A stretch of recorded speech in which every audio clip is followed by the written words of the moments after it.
Recognized.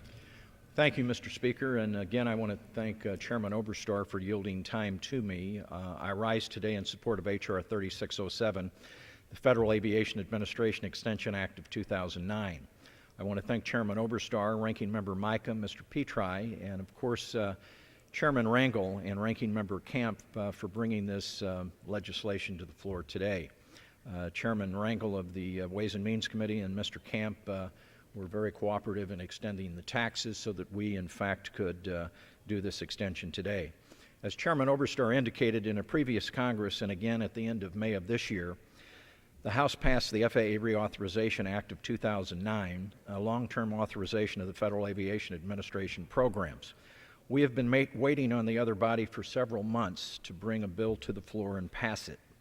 In fact, it has been almost 2 years since Vision 100, the last FAA reauthorization bill, expired. Congress has been able to pass a multi-year FAA bill instead, and then instead of approving that bill because of the other body, we've had to approve a series of short-term extensions. However, until H.R. 915 is signed into law, it's imperative that we not allow the FAA critical programs to lapse.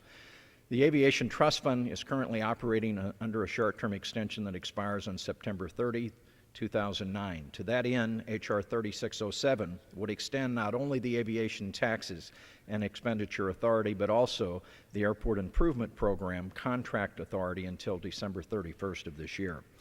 H.R. 3607 provides an additional $1 billion in AIP contract authority, resulting in a full-year contract authority level of $4 billion for fiscal year 2009. These additional funds will allow airports to proceed with critical safety and capacity enhancement projects, particularly larger projects that require a full year's worth of AIP funds to move forward.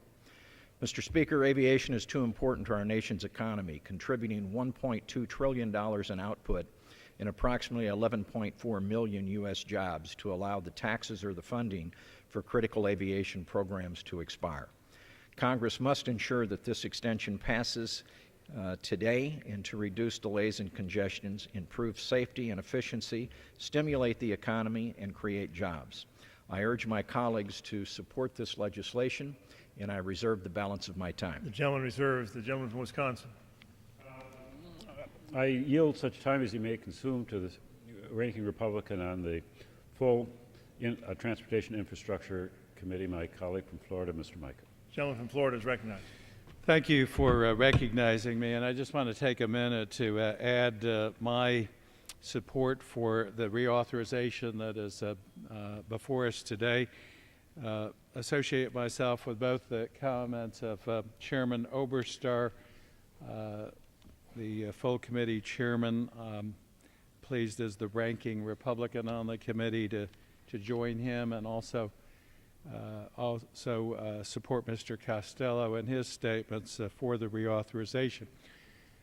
This delay in reauthorizing policy and projects and all of the federal direction to the Federal Aviation Administration, this delay is unprecedented.